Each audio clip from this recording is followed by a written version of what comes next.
Kalau tanya pertama data, saya langsung ke data saja dulu ya. Secara umum Kabupaten Lembata itu per 31 Oktober ya.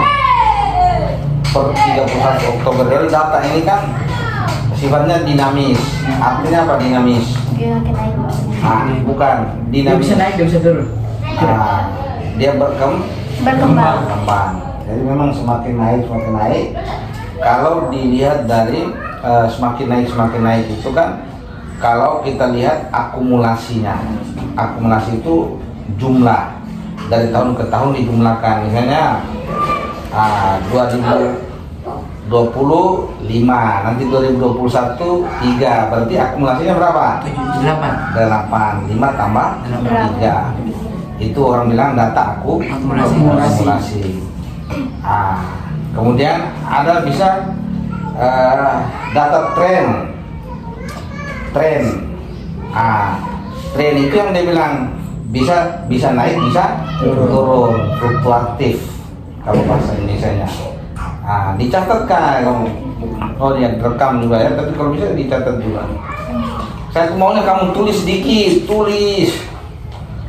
makanya kalau bilang wawancara tidak apa namanya, karena walaupun rekamannya ini ada lengkap, malah lebih bagus untuk kita itu, tapi kemampuan menulis itu kita mulai dengan itu satu-satu, tulis sedikit-sedikit yang penting. Contoh fluktuatif, artinya apa tadi itu, jadi tren.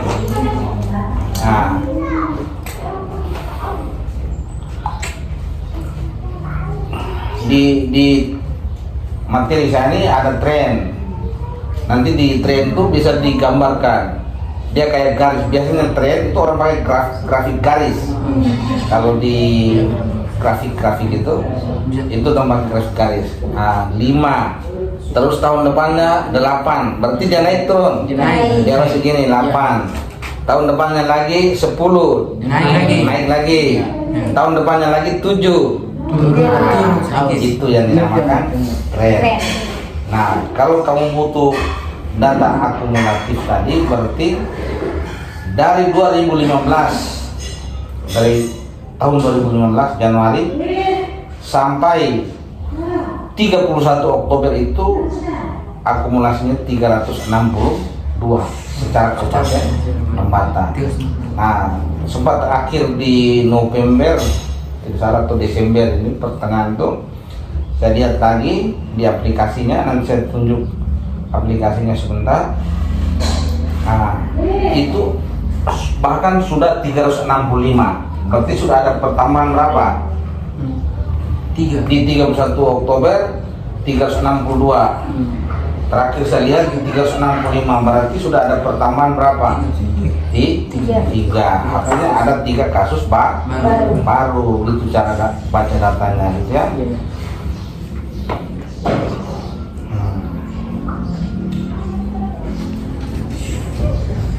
Sedangkan secara kecamatan yang kamu minta tadi apa?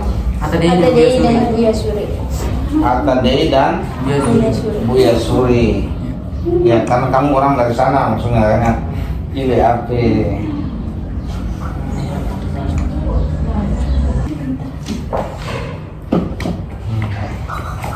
Tadi ada tubuh kerajaan, Ilekimo, tubuh kerajaan, beberapa memang tubuh kerajaan banyak nih. Tubuh kerajaan, Ilekimo, tubuh kerajaan.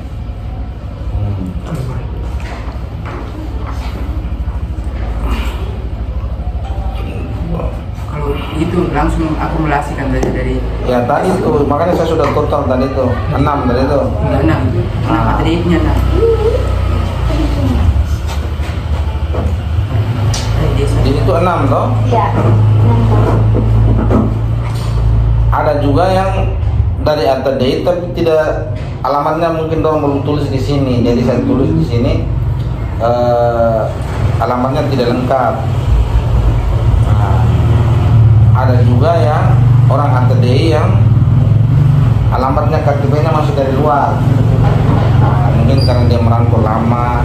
Ini Om Suri, ada Mal 2, Lolong Mal 2, ngalameni normal wae lolong ngalameni mahal dua normal balauling mahal dua oleh dengan aku balauling ngalameni wae lolong mahal lolong mahal alameni wae lolong oleh riwayang wae lolong mahal. Jadi 27. Makanya 27 tadi. Itu pun sama. Ada juga yang alamannya belum diisi. Tapi ada di dulu. Ini rata-rata mahal. Wae lolong ngalmengi oleh. Itu kan kebanyakan pulang merantau tuh kan. Ya. Nanti kita lihat ya. Sebentar ada bagiannya. Kan masih tanya soal data toh? Iya. Oke. Terus gimana lagi? Ya toh sudah pas. Ya, Pertanyaan itu. Pas. Bahkan saya bisa uraikan sampai desa ini kan? Iya. Nah, karena kita punya data di sini, apa di aplikasi ini langsung pakai nama nik yang di KTP itu kan? Begitu. Kalau engkau tidak mau kasih nik, orang tidak akan periksa, orang tidak akan layani. Gitu. Jadi kalau kita misalnya nanti ada pemeriksaan di sekolah, kamu harus bawa nik yang ada di kartu keluarga itu. Kalau ada KTP lebih bagus lagi. Gitu ya? Iya. Oke, lanjut mungkin. Misalnya apa faktor penyebab kasus HIV dan AIDS ini berhasil meningkat?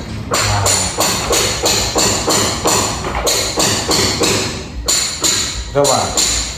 Ini nama siapa tadi? Deko. Deko. Deko. Faktor penyebab. Faktornya bisa saja mungkin baru pulang dari merantau. Yang O tele namun salah satunya. Kalau bahasa atau istilahnya itu mobilitas yang di mobilitas. Nah, mobilitas kata umumnya mobilitas. Kata khususnya lagi migrasi dulu. Dari desa ke kota. Makanya ada istilah itu pekerja migran, buruh migran, pekerja migran. Pekerja migran itu kalau kamu baca di koran dan sebagainya, ada yang legal, ada yang ilegal. Tapi dua-duanya sama-sama berisiko. Bahkan kita semua ini juga berisiko kalau mau risiko. Nanti Bapak Darko jelaskan lebih panjang lebar lagi. Tapi kalau mau bicara soal risiko, bukan hanya A, B, C, D, 1, 2 orang, semua orang itu berisiko yang sama. Karena kita semua manusia hidup yang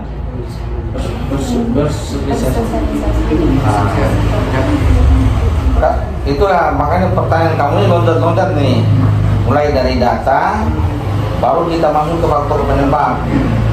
Sementara kamu sudah tahu semua belum cara penularan HIV ini? Ya, sudah tahu. Ya. Oke. Sudah Deko tadi. Ini dulu. Ini Om saya nih, Nana saya nih, Ajita dong. Kena dari bekas luka. Ya, cara penularan melalui darah. Misalnya kontak luka atau kontak darah di luka gitu kan. Salah satu. Apalagi? Jarum suntik. Air liur betul? Tidak ya? Jarum suntik bekas pembuatan tato tapi tidak gantikan. Jarum suntik bekas yang mau mana? Jarum suntik bekas yang tidak ada virusnya, kenapa bisa harus kena? Jarum suntik bekas yang maksudnya bagaimana? Jarum suntik yang dia sudah suntik yang sudah terkena virus Yang itu sudah terus terkena virus? suntik ke orang tidak. Ya. Itu jarum suntik yang bekas itu biasanya digunakan di mana? Di tempat-tempat pembuatan tato. Tato, apalagi bisa ada kemungkinan situ. Sabu tuh. Penggunaan narkoba suntik. Kalau sabu itu pakai isam ya. Sabu. Kalau narkoba suntik itu ada namanya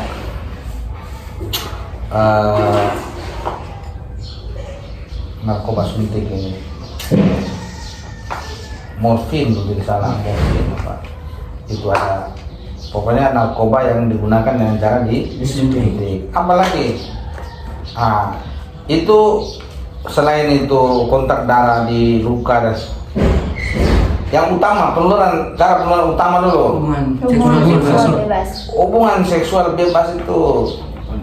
Makanya saya bilang kita semua berisiko itu karena kita manusia hidup tadi yang membutuhkan, Pasangan. yang berpotensi melakukan hubungan seks gitu. Iya. Sekarang ini dulu Inton siapa? Winston. Vincent. Winston Winston. nama barat ini. Iya. Sudah pacaran? Belum. Sama sekali dari kelas 1 sampai dari SMP sampai kelas SMP pernah. SMP pernah, Ya. SMA tidak. Ya. Bukti saksi betul sampai sekarang tidak ada pacar, kurang tahu. Anggo, tanya di Nana jangan ya. Ada pacar? Semua tiada. Oke, kalau tiada pacar berarti potensi melakukan hubungan seks tidak ada. Tidak ada ya. Gitu ya. Tapi kalau kita sudah ada pacar, pasti saja. Jangan pikir hubungan seks yang lain-lain dulu. Pegangan tangan, sayang-sayang gitu, hubungan seks tuh.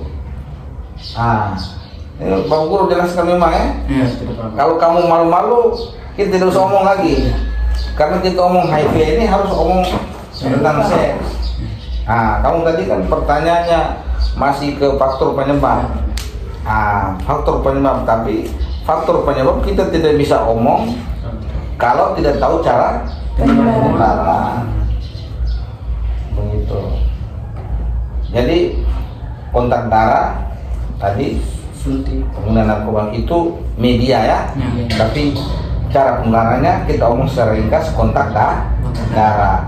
Kemudian kontak cairan kelamin, yaitu sperma dan cairan vagina. Baru yang terakhir dari air susu ibu. 3 itu saja, 3 media. Nanti kontak darah itu dijelaskan lagi, menolong orang yang luka dan kita ada luka terbuka. Tidak ada APD, tidak tutup, gitu. Kemudian menggunakan jarum suntik bergantian, misalnya pengguna narkoba suntik atau tato. Kalau di rumah sakit sudah tidak ada lagi pakai begitu. Jadi potensi penularan sudah tidak ada. Kenapa? Ada yang tahu pernah disuntik? Pernah. Rumah sakit. Kenapa di rumah sakit tidak ada potensi penularan lagi? Karena satu kali dipakai sudah tidak. Ini orang hebat ini ya. Dia anggap dokter juga ya. Siapa Teko itu ya? Teko. Jadi karena di rumah sakit sekarang itu di puskesmas itu jarum suntik itu hanya digunakan sekali saja, sekali pakai. Namanya istilahnya waste disposable. Waste disposable maksudnya habis dipakai langsung dibuang ke tempat sampah. Ngerti toh? Oke.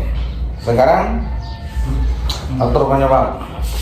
Selain pekerja migran, ini kita omong Lembata, konteks Lembata ya.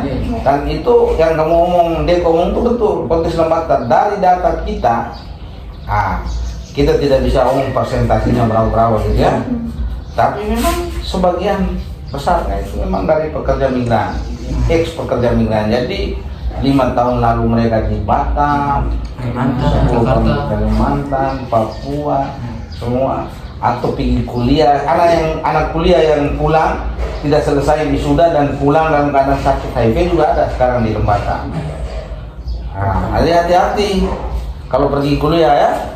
Nona berdua dengan kamu semua pergi kuliah. Namanya kamu sebagai anak muda ada keinginan untuk mencintai orang, mencintai lawan jenis, itu kan wajar. Tapi pacaran yang sewajarnya, senormalnya supaya jangan sampai jatuh ke dalam itu ya masalah itu HIV/AIDS itu. Karena ini sudah ada di Lembata, sudah ada. Kita tidak bisa omong siapa di mana, tidak bisa. Cuma rasa kita itu bukan orang pekerja migran saja, orang pulang kuliah tidak selesai kuliah pulang Tidak tahu dari mana dia dapat gitu. Kemudian apa lagi kira-kira faktor yang kedua? Faktor penyebab sehingga HIV/AIDS di lembaga itu bisa tinggi. Coba kamu pikir sedikit dulu. Kalau tidak tahu baru Bapak yang ngomong. Mereka minim pengetahuan tentang HIV/AIDS ini karena baru trennya kan baru-baru sekarang. Yang dulu-dulunya mereka belum tahu, kurangnya edukasi dari pemerintah kan. Karena yang kita lihat tuh di sini pemerintah tuh baru ambil langkah tuh awal-awal, baru tahun-tahun berapa tahun ya. Oke, jadi rendahnya pengetahuan dan pemahaman masyarakat ya secara umum. Nah, khususnya juga generasi muda kamu ya, rendahnya pemahaman atau pengetahuan bisa. Nah, terus apa lagi? Faktor penyebabnya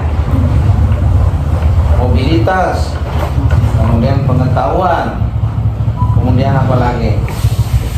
Pola pergaulan bebas. Itu ya, 3 ya utama ya. Kalau orang pergaulan bebas, pergaulan bebas, tapi dia punya pengetahuan bagus, masih bukan aman, tapi masih ada potensi untuk dia bisa tidak tertular. Mungkin caranya apa? Mungkin yang orang sudah tahu, oh caranya gini supaya saya jangan kena, walaupun saya seks bebas misalnya.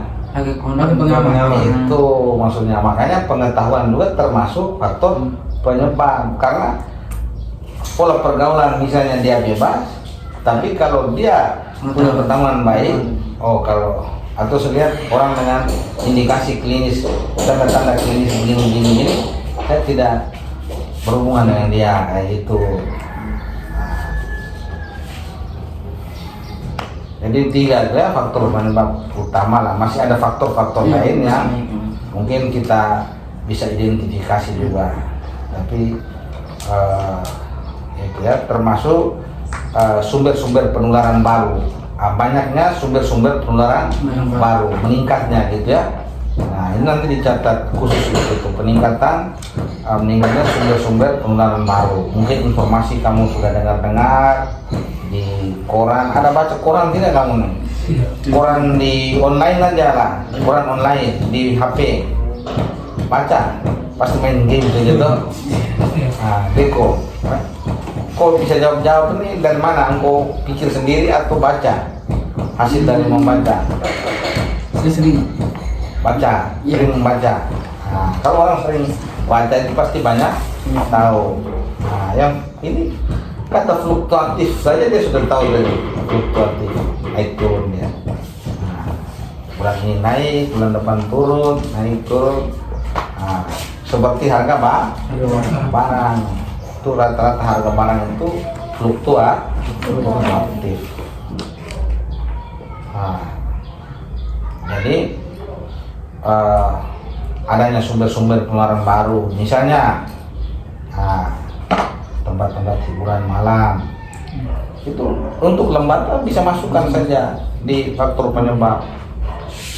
Kalau tempat hiburan malam, kemudian adanya informasi beredar tuh kita bisa bilang fenomena prostitusi ilegal gitu kan. Jadi tidak ada tempatnya, tapi media sosial dan sebagainya. Pernah kejadian tuh katanya anak mana, SMA mana tuh yang akhirnya terjadi pemerkosaan di Wejangan itu. Pernah dengar? Kamu masih kayaknya sudah berapa tahun lalu ya? Jadi kenalan saja dari Facebook, itu sampai urus di polisi, di pengadilan semua itu. Kenalan semalam, barusan kenalan di Facebook, janjian ketemu, katanya mau antar kemana gitu, diperkosa di hukum sana tuh. Yang perempuan itu anak SMA. Jadi hati-hati ya, jaga pergaulan, intinya di situ. Karena ini penyakit HIV ini penyakit yang kita pakai cari sendiri. Kalau engkau tenang saja, engkau tidak akan apa. Karena kalau engkau sudah pacaran dengan ini, sudah pacaran ini lagi, ini lagi, sudah begitu, begini lagi, begini, akhirnya bisa terinfeksi itu. Ada banyak masalah yang lain lagi ya. Berikut, apa lagi kira-kira yang mau ditanyakan? Bagaimana sikap masyarakat terhadap penderita HIV/AIDS? Yang kamu tahu, kamu sudah pernah ada yang sudah pernah punya keluarga atau kenalan atau tetangga yang diisukan, bilang tetangga itu ada HIV. Ada mungkin bisa ceritakan? Tidak ada. Secara tetangga tidak, tapi Keluarga? kami terima Pak Guru punya materi, suruh kami nonton video di di mana punya. Jadi kami sedikit tahu. Guru olahraga ini. Iya, kami punya Pak Guru yang Ini guru olahraga petugas, Iya. toh? Iya. Pak siapa? Pak Madi. Pak Madi. Yang orang alur tuh. Oh, anak muda juga. Iya. Anak muda. Intinya. Oke. Terus kamu nonton? Menurut tidak, masyarakat tuh macam menjauhi diskriminasi dia. Iya. Orang kita NTT Iya. Iya. atau orang dari Di sini mana yang di mana sini? Oh, Ketika dia sendiri mereka yang sudah tahu curhat. dia terpapar, Dia sendiri yang Iya. curhat. ketika mereka sudah tahu dia terpapar, maka orang menjauhi dia, takut terpapar dia. Nah, itu yang biasanya terjadi ya, sikap masyarakat. Untuk saat ini, nah kita perlu apa supaya masyarakat bisa menghindari stigma dan diskriminasi itu. Nah, kalau kata stigma itu arti bahasa sederhananya apa? Ada yang tahu?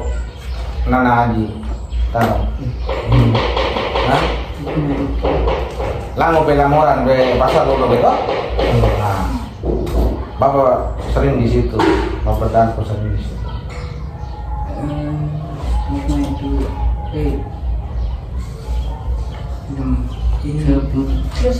Apa ya?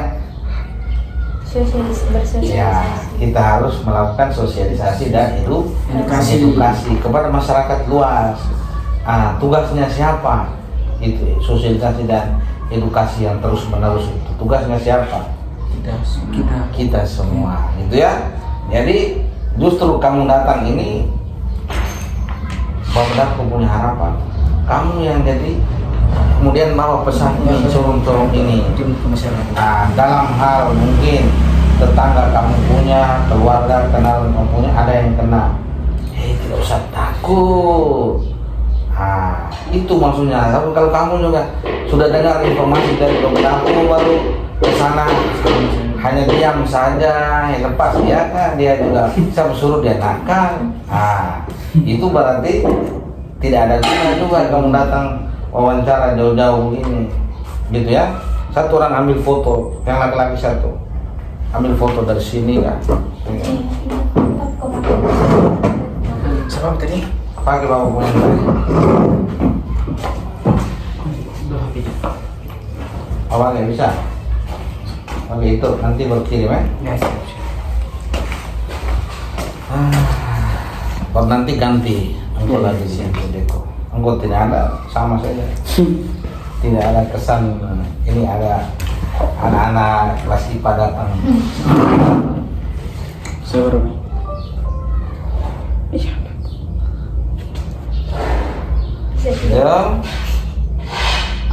Selanjutnya stigma. Stigma itu kata sehari-harinya apa kira-kira? Cap gitu ya. Dicap buruk. Cap buruk gitu ya.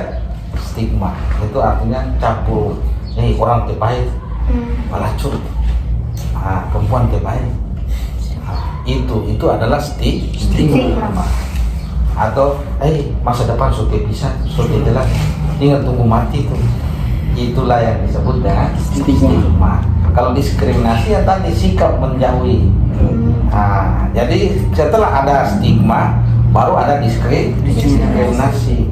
Perempuan terbaik, jangan dekat dengan dia. Tinggal tunggu mati itu deh. Kau mau pergi kunjung dia buat apa? Itu sikap masyarakat sekarang saat ini seperti itu. Tapi pelan-pelan kita berusaha supaya masyarakat tidak melakukan itu lagi, stigma lagi, karena sudah sadar, oh ternyata HIV itu ditularkan dengan cara-cara yang tidak sembarangan. Jadi contoh, aku pegang tangannya dia saja. Nah, kalau Bapak Darko sering pegang tangan orang yang HIV, pegang tangan, bahkan peluk, cium juga pernah. Cuman biasa nih kecium, kita juga, aduh selamat pagi, baru datang lagi nih, baru ketemu kayak gitu. Jadi itu tidak menularkan.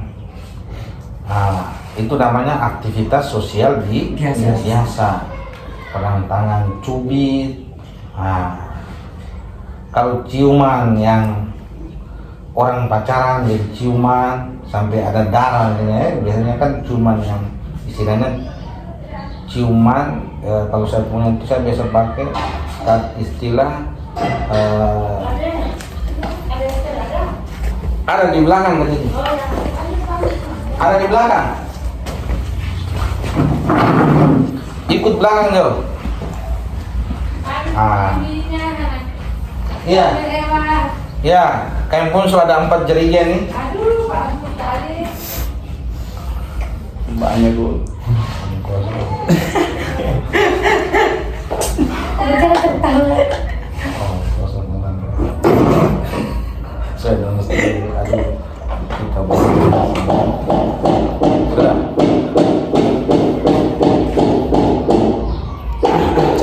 Sudah. Sudah ini. Ini yang diskusi kecil-kecil ini justru lebih bagus daripada sosialisasi yang banyak orang. Kan kita omongnya kaku gitu kan. Kalau ini kan santai.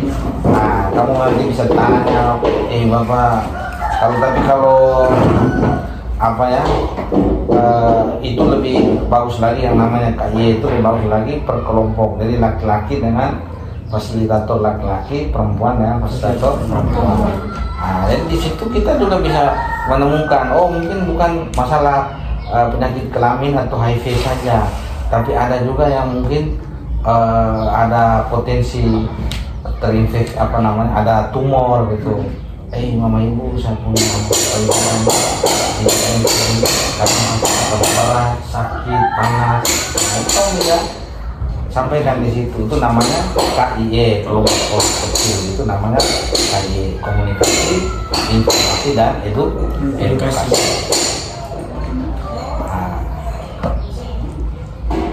Itu yang pertama, sikap masyarakat. Berikut pertanyaan lagi tuh. Sikap masyarakat, semua ngerti tuh? Ya. Intinya apa? Apa tadi 2 kata tadi? Stigma dan diskriminasi. Kita pertahankan harus ada atau apakan? Harus dihilangkan, dihapus ya.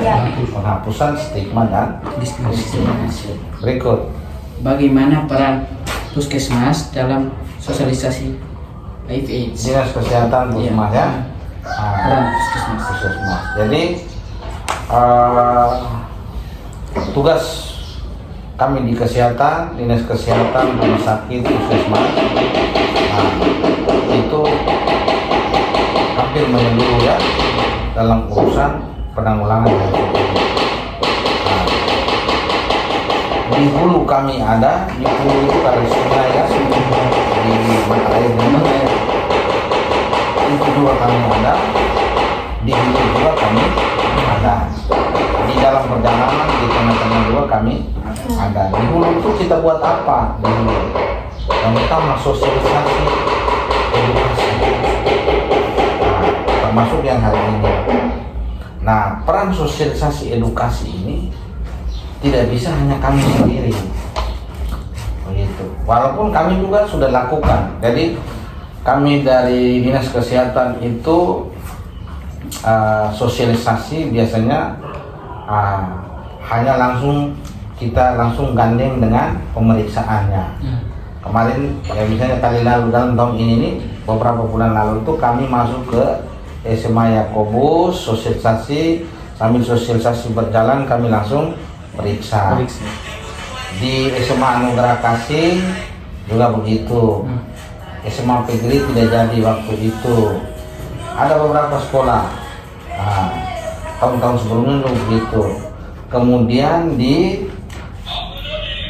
tadi kan dalam sosialisasi itu Iya. peran dinas dan puskesmas dalam sosialisasi itu. Nah, tapi kalau kami punya sosialisasi itu harus selalu langsung diikuti saat itu dengan pemeriksaan supaya langsung kita tahu efektifnya toh. Iya. Nah, habis kita sosialisasi orang semua langsung tahu saya ini HIV, saya ini tidak, saya ini ragu-ragu bisa HIV bisa tidak, harus bisa ulang. Status masing-masing orangnya bisa diketahui. Gampang saja cara periksanya. Makanya kalau kamu punya guru tadi, kalau koordinasi lebih bagus, habis sosialisasi kita semua periksa. Bagus, lebih bagus. Supaya kita diantara kita jangan ada rasa takut. Kadang kita sosialisasi minum, saya takut engkau buat apa malah engkau takut, begitu kan? Kan cara penularan sudah jelas, begitu. So, di puskesmas juga melakukan hal yang sama. Jadi ada kegiatannya sosialisasinya toh. Tapi kita orang bilang tuh, kami bilang tuh, kita semua bilang tuh penuh dengan keterbatasan. Anggaran juga kurang, waktu juga kurang, tenaga biaya semua juga kurang. Jadi ya tidak mungkin dalam 1 tahun tuh, contoh di wilayah Puskesmas Loleba ada 7 kelurahan nih. Tidak mungkin dia campur semua masyarakat semua itu bisa semua, karena tadi anggaran ini semua terbatas. Tenaga, biaya, waktu itu sangat menentukan. Sehingga kita justru mengharapkan peran dari semua kita, termasuk orang-orang yang mungkin kamu hari ini yang sudah mendapatkan informasi ini, nanti jadi menyampaikan lagi ke orang tua atau keluarga, atau jadi pulang dari sini ya minimal bapak kami baru habis dapat informasi tentang HIV, sosialisasi ini, cerita sedikit ini itu, atau tetangga atau kawan ketemu gitu. Kalau kamu pulang diam saja kan habis di situ. Kenapa kami punya keterbatasan tadi? Karena nanti di hilir itu 100% kami punya urusan. Hulu kita semua bisa. Karena ini barang kan kita pakai hafal saja bisa. Dia punya materi sosialisasi ini, kita pakai hafal saja. HIV itu apa, cara pengeluarannya bagaimana, semua kan kita bisa hafal. Tapi kasih obat orang HIV ini kan kamu bisa tidak? Tidak bisa. Biar kamu pakai lihat-lihat orang perawat yang kasih itu, kayaknya saya juga bisa ambil kasih ini. Tapi kamu tidak punya kewenangan, gitu. Makanya saya bilang di hilir itu 100% urusan medis, urusan kami orang kesehatan. Jadi kami sudah kerja susah payah di situ, sudah capek di situ. Kasih minum obat yang sekarang 200-an, 203, mungkin sudah naik lagi karena ada tambahan tadi itu. Jadi dari 300-an tadi itu yang ternyata sedang minum obat itu 200-an, karena yang lain sudah meninggal, yang lain hilang kabar, sudah menghilang kemana kita tahu lagi. Yang sedang minum obat ini 200-an, tersebar di rumah sakit umum daerah, tersebar di rumah sakit Damia, tersebar di puskesmas. Tiap bulan ada yang tidak mau datang ambil obat, kita harus cari dia antar. Itu kerjaan kita mah. Termasuk Bapak Darko ini mungkin 3 bulan lalu pergi cari orang sampai di itu wilayah kerja luang, udah lolong apa itu sana, lolong kemutung ke apa itu sana, cari di kebun dapat dia. Iya, karena itu tugas. Karena dia ini pengobatannya sampai berapa lama? Seumur hidup. Seumur hidup. Kalau dia tidak mau minum obat lagi, dia putus berobat. Bukan saja dia cepat mati, tapi dia menjadi sumber penularan yang sangat potensial. Karena waktu obatnya dia tidak minum lagi, jumlah virus itu langsung meningkat drastis. Jadi dia hubungan seks sedikit saja juga langsung orang mengularkan ke orang semua. Bisa paham toh? Bisa. Jadi sosialisasi itu sekalian kamu langsung video, kasih tahu kamu punya bapak guru, kasih tahu kamu punya teman-teman. Kita bisa sosialisasi, kita yang pergi kasih tahu, kita muka ke adik keluarga begitu. Kita sama-sama rame-rame, ayolah. Jangan hubungan seks sembarangan. Itu kan sudah sosialisasi. Gitu. Tidak perlu harus orang kesehatan. Kalau periksa darah, konseling, kasih obat, itu hanya kami. Kamu tidak lain tidak bisa. Ngerti tak? Ayo tanya yang lain. Apa hambatan pemerintah dalam pencegahan HIV/AIDS? Ya. Hambatannya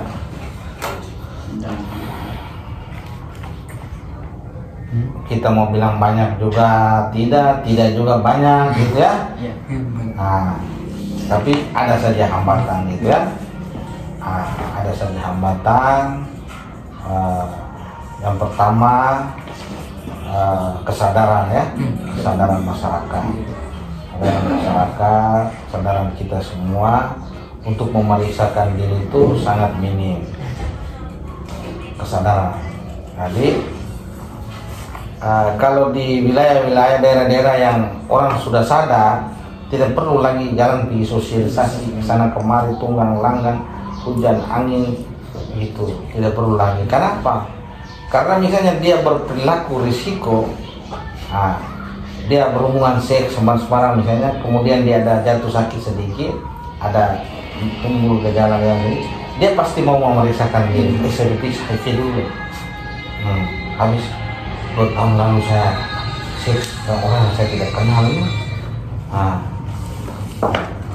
Coba saya periksa diri dulu. Gitu. Kenapa? 2 tahun lalu baru dia bisa rasa gejala. Karena masa inkubasinya lama. Kamu sudah tahu toh? Gitu. Jadi hambatannya itu yang paling pertama itu kesadaran. Yang kedua apa kira-kira hambatan? Yang kedua hambatan. Ada tradisi budaya kita yang bisa menghambat itu, orang-orang harus periksa, kan tidak ada toh? Kita pun tradisi budaya sangat mendukung. Kalau orang sakit, orang sudah mulai tahu. Kalau dulu kan kita masih masukkan itu tradisi atau budaya, tapi sekarang sudah jarang lah. Ada satu dua saja kita masukkan. Contoh orang sakit cari dukun. Di sini tidak banyak lagi, kita di Lembata tidak banyak lagi, tapi masih ada saja 1-2 yang ceritanya seperti itu. Sudah pergi periksa jelas-jelas HIV, tidak nih. Ini masih orang buat saya nih, cari dukun sana sini. Itu juga ada berkaitan dengan pengetahuan tadi, rantaian pengetahuan, kesadaran. Yang ketiga itu sumber daya, ini yang utama. Sumber daya itu banyak, ada sumber daya manusia, ada sumber daya non manusia. Yang manusia itu kan tenaga. Tenaga artinya gini, kita punya orang-orang yang pertama punya pengetahuan, kemudian punya kemauan, punya kerelaan untuk membantu upaya pencegahan dan penanggulangan tadi itu masih kurang. Kita datang, ujung-ujungnya mane, hanya mane saja. Yang orang bukan pegawai negeri yang seperti kami, tapi mau untuk sukarela di sini. Sekarang mau ada 1-2 lagi, ada Kakak Yuli, nanti saya perkenalkan ya. Kakak Yuli Atu, ada kakak satu lagi nama Willy Broda. Orang seperti mane orang begitu. Kita mengharapkan adanya mane yang baru, yang lain. Ya kalau bisa dari kamu. Mungkin masih sekolah. Besok misalnya kamu kerja jadi pengusaha, petani sama tadi. Petani sukses. Betul tidak petani? Betul tidak ada niat kuliah? Petani berarti tidak, atau kuliah pertanian? Kuliah pertanian. Oke, ikut Pak Bupati ya, dan sampai dari petani baru dia naik jadi bupati. Nah, jadi kuliah pertanian. Nah, engkau jadi petani sukses. Tapi sambil engkau bertani, engkau luangkan waktu untuk Bersosialisasi. bukan bersosialisasi, maksudnya melakukan itu ya, kegiatan-kegiatan yang mendukung upaya pencegahan, sosialisasi, kasih edukasi ke orang-orang, kasih apa semua itu, kasih apa namanya, sosialisasi yang kalau mana itu sampai pada dia bantu orang yang putus berobat, dia kasih sadar minum kembali obatnya, atau keluarganya dia minta ajak untuk periksa kayak gitu ya, dia punya upaya selama ini sampai di situ. Terus sumber daya manusia kita punya terbatas, kemudian sumber daya non manusia, misalnya tadi Rodarko boleh masuk lagi ke anggaran kayak gitu ya, anggaran kita punya, tapi itu bukan menjadi hambatan utama ya. Tanpa anggaran pun kami tetap bekerja walaupun gaungnya kecil. Terakhir kemarin tuh kami pergi ketemu toko-toko agama semua, bawa pastor, bawa pendeta, ibu pendeta, Hindu punya ini, bapak imam masjid tuh, ada yang Islam, Muslim, mana aja ya. Imam masjid di Al-Ikhlas, Masjid Agung Al-Ikhlas itu kita ketemu, ajak mereka untuk kalau bisa di khotbah sentil sedikit lah, atau pembinaan UMK yang aktif ikut UMK ada. Kalau gimana tadi yang Lamora? Lamora kan aktif kan? UMK yang bagus. Kita gitu, paling kan seperti itu saja. Silakan. Om sudah. Program edukasi apa yang paling efektif menurut tenaga kesehatan? Kalau pengalaman, kalau ini kan bukan hasil penelitian ya? Iya. Karena kamu kan menurut kami tenaga kesehatan, program edukasi itu seperti kita nih. Ini namanya KIE, komunikasi, informasi dan edukasi. Kalau kita ini kan kita baru pertama kali. Kalau KIE-nya ini misalnya rutin, kelompok kecil, jadi cukup satu kelompok mungkin 8-10 orang paling banyak. Kita duduk cerita sama-sama. Ada satu yang dia lebih tahu sedikit sehingga kita percayakan dia sebagai fasilitator. Kalau nanti kamu di antara, sehingga kita nanti butuhkan yang namanya pendidik sebaya.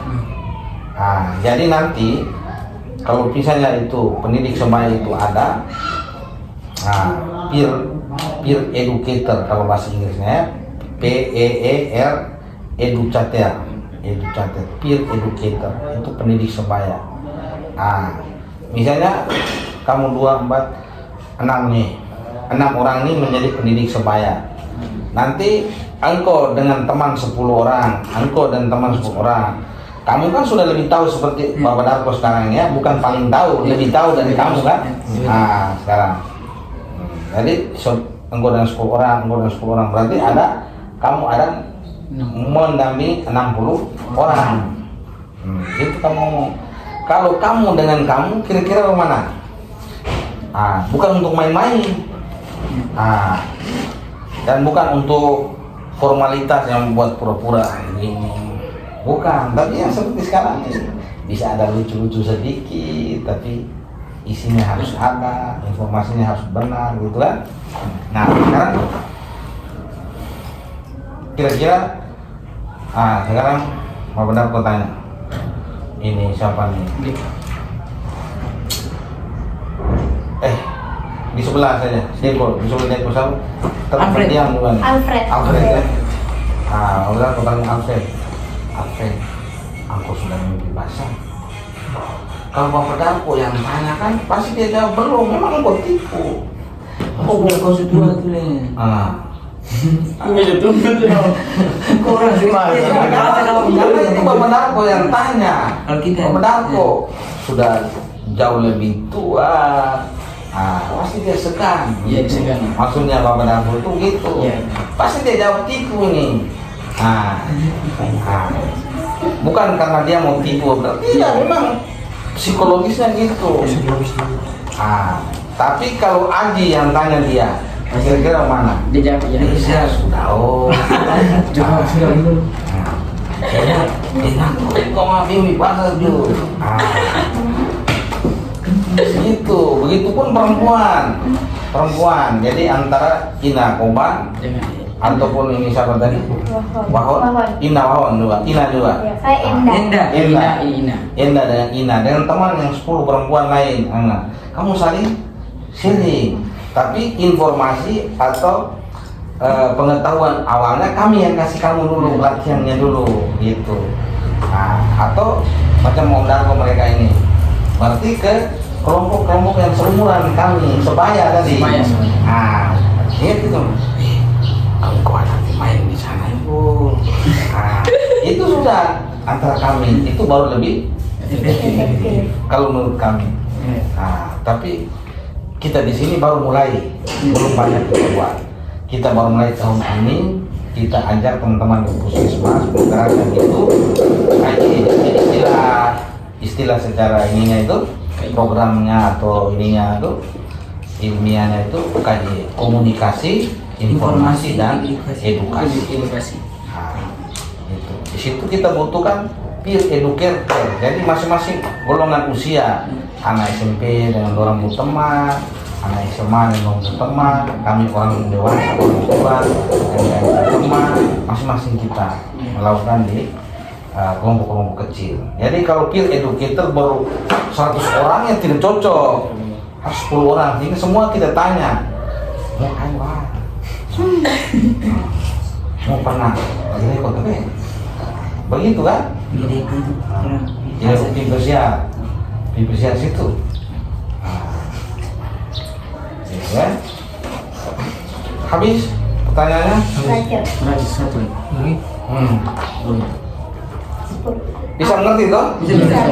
Karena ini kan tanya pendapat saya. Iya. Dan saya menceritakan dari pengalaman saya maunya itu sosialisasi yang sedikit-sedikit orang begini. Yang masalah itu makan anggaran harus duduk kita makan minum, pulang lagi bayar uang transport lagi. Punan kaki mah. Orang semua di situ tuh akan bicara yang sopan semua. Kita tidak boleh itu. Pak tutup semua. Padahal dia yang penakut. Ya kan? Tapi kalau kita kelompok-kelompok kecil begini, kita saling terbuka. Kalau kita tidak apa-apa. Ada ibu orang puskesmas itu orang jaga rahasia. Penyakit lain juga sebenarnya rahasia, hanya karena tidak terlalu berhubungan langsung dengan psikis yang maksudnya karena ini kan orang kecil sumber penularan utamanya cara utama kan tadi melalui berhubungan jadi dia punya kaitan erat dengan moral asusila. Jadi kalau kita kena itu barang, kenapa sampai ada stigma dan diskriminasi tadi? Karena lebih ke orang yang perilaku moral tadi. Kalau kita kena itu barang, orang anggap kita tidak bermoral.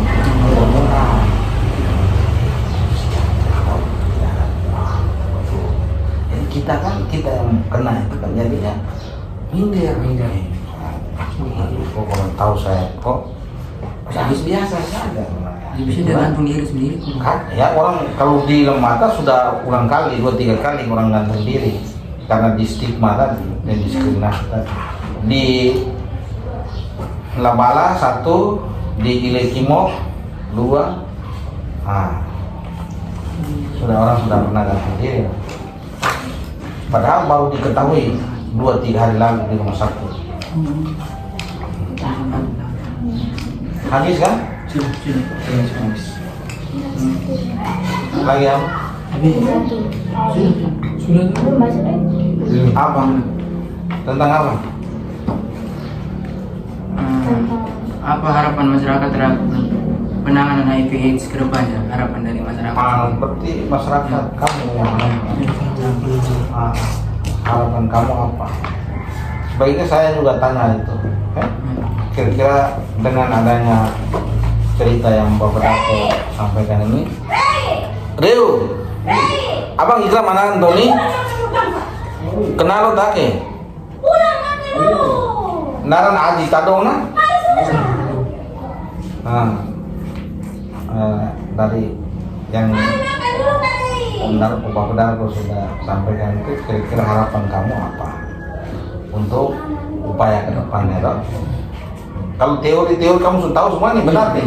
Teori. Sudah baca, siapa yang sosialisasi? Dia di sekolah pas Teori Sudah semua, dok? Sudah pas. Oke, itu bagus ya.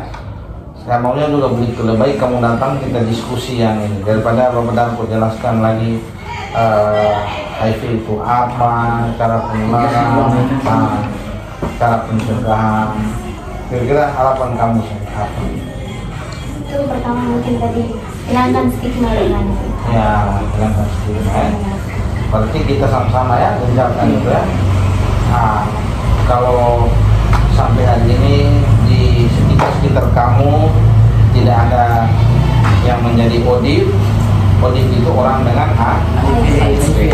Nah, tidak ada, ya syukurlah. Itu berarti lingkungan kamu apa semua bebas masih. Tapi kalau ada yang terinfeksi, tolong kamu menjadi corong. Tidak apa-apa, kita pegang tangan, makan bersama, tidak apa-apa. Walaupun dia mungkin dia punya kulit ada bersisik, ada luka-luka koreng sedikit, tidak apa-apa. Terus yang lain harapan tadi dari Indah tuh menghindar, mikir semoga stigma dan diskriminasi bisa cepat kita hilangkan, sehingga kalau stigma dan diskriminasi cepat